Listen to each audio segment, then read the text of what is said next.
Assalamualaikum warahmatullahi wabarakatuh. Kembali lagi kawan di Legenda Catur Dunia.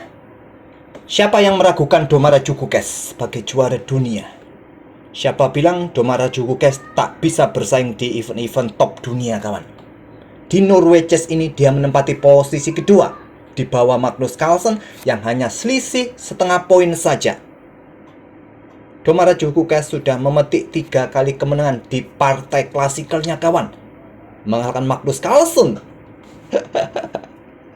Ya, menang karena beruntung ya, dalam posisi yang begitu kena tekanan berat. Akhirnya dengan kesabaran menunggu Magnus melakukan kesalahan dan boom, akhirnya berhasil mengalahkan Magnus Carlsen. Dan di babak ke-8 Domara Jukukes memetik kemenangan atas WY. Di klasikal sebelumnya mereka berdua ini bermain imbang remis dan Gukes kalah oleh WY dalam permainan Armageddon. Tapi di babak ke-8 tadi malam, kawan, Gukes mencoba membalas saat dia pegang putih, mengawali dengan pion E4.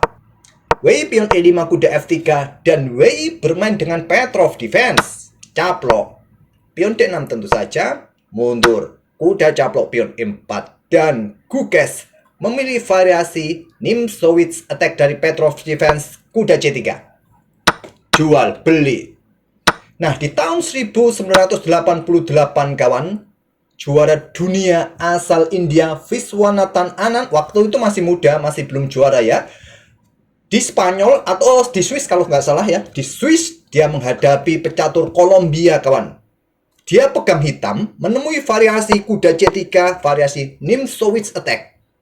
Dia blunder di langkah kelimanya, dia blunder. Harusnya caplok seperti ini, tapi dia melangkah gajah F5. Dan setelah menteri putih E2, dia langsung menyerah.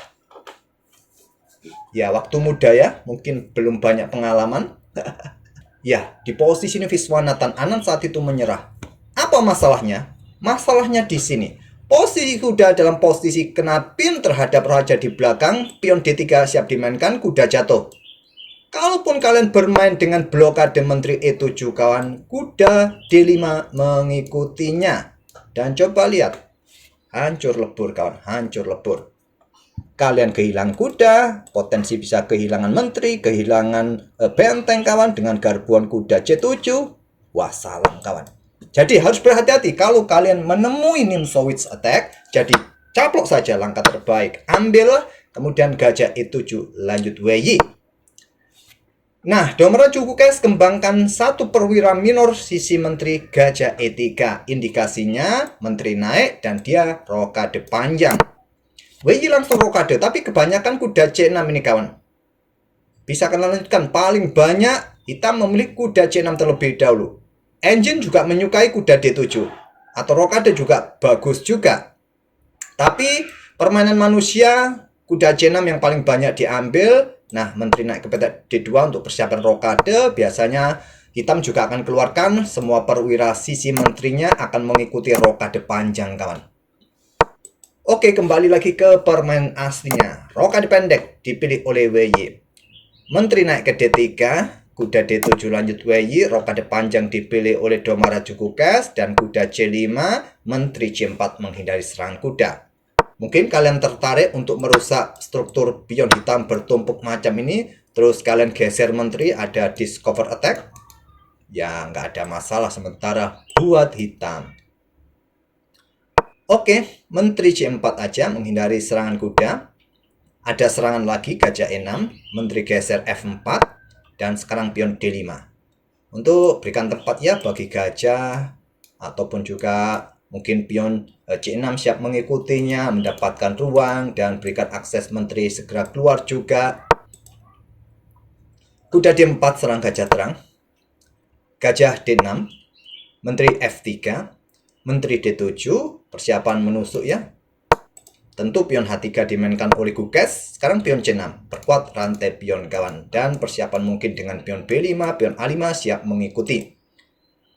Di sini Gukes juga mulai melancarkan serangan pion. Pion G4, F5 dimainkan oleh WY di sini, kawan. Nah, di poin ini kuda caplok gajah E6 langkah terbaiknya. Setelah diambil balik, mungkin kalian melanjutkan dengan pion C4 untuk mendapatkan diagonal ini nantinya, kawan, kalau diterima. Ya, kalau diterima. Tapi engine menyarankan kuda E4 saja. Pion C pukul pion D5, pion C ambil balik pion D5. Ini bisa dimanfaatkan oleh hitam.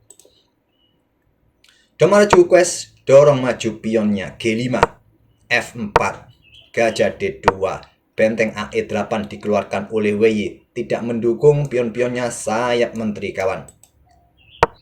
Ada benteng G1 dan gajah F5 ditawarkan.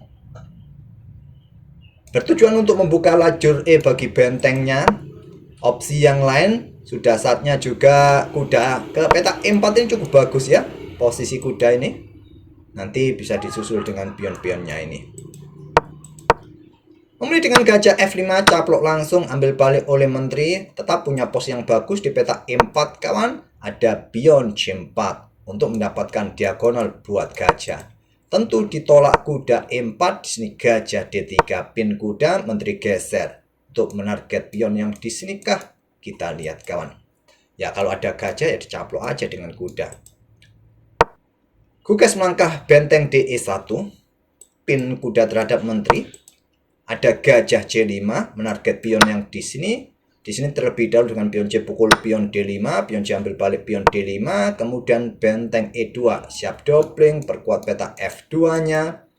Dan di sini kawan, sudah saatnya hitam bisa bermain dengan pion B5 atau raja geser kawan, menghindari area terbuka untuk menghindari jangkauan garisnya miring, menghindari jangkauan gajah terang ini kawan di diagonal ini.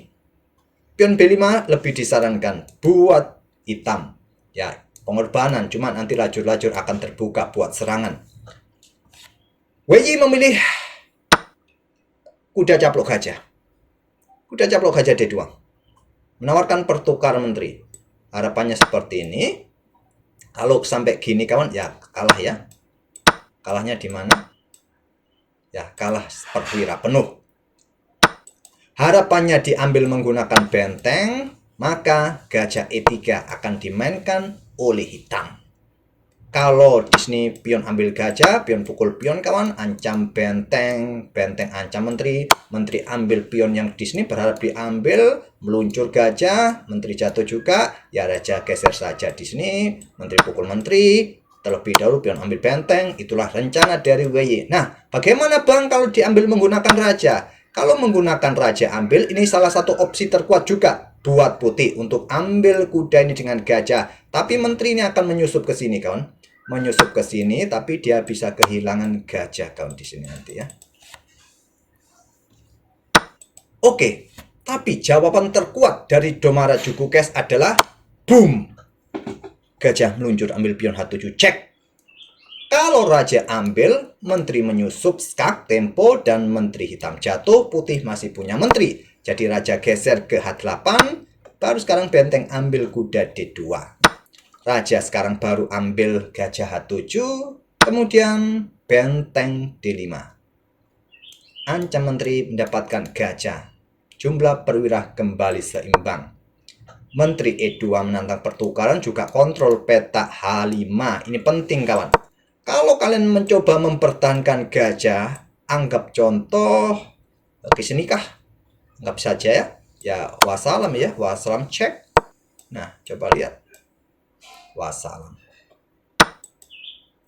Jadi harus melepaskan gajah, menteri E2 untuk kontrol petak H5, tapi pion G6 cek dulu tempo, raja geser ke G8 dan tentu saja ditolak kawan kalau diterima macam gini.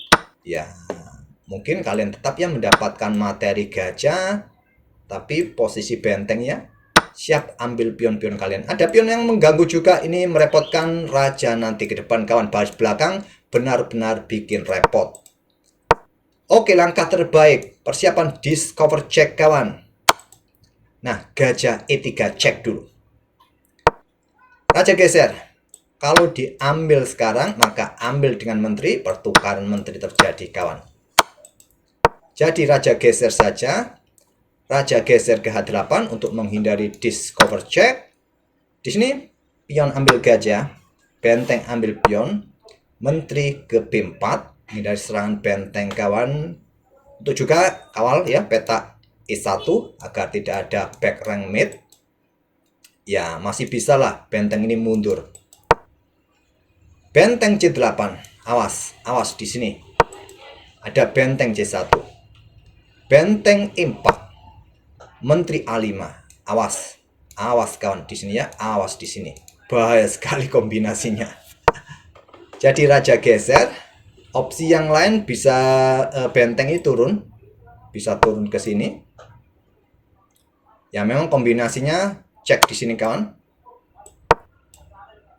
Tapi masih bisa geser lagi. Mungkin menteri blokade ya bisa. Raja geser untuk menghindari tempo. Dan pion B3. Berikan ruang pergerakan nafas bagi raja. Benteng mundur. Menteri caplok pion A7. Menteri E6. Serang benteng. Menteri D4. Jaga benteng. Di sini ada opsi benteng F8 dulu kawan. Juga bagus. Oke, dorong maju pion F4. Tapi ada benteng G5. Nah, Menteri E4 menantang pertukaran, diterima, caplok, dan setelah benteng F5, WY menyerah. Benteng ini nggak bisa ngapa-ngapain, kawan. Nggak bisa ngapa-ngapain. Apabila permainan tetap dilanjutkan, ya tentu pion ini jatuh. Kalau kalian pertahankan di sini, maka benteng F1 ya tetap jatuh, kawan. Tetap jatuh. Kalau mencoba mengejar pion di sini, mungkin pion A4 kah? Atau gimana enaknya? Atau gimana? Mungkin di sini saja. Ambil pion G6. Nah, raja B2. Coba lihat selisih 2 pion. Tidak seperti kalian.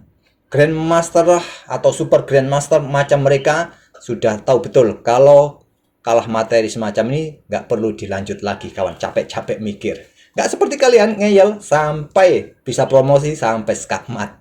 Oke, itulah kawan permainan Domarajuku guys. Kalian jangan meragukan Domarajuku guys. Dan kita akan bertemu di video-video berikutnya. Terima kasih. Wassalamualaikum warahmatullahi wabarakatuh.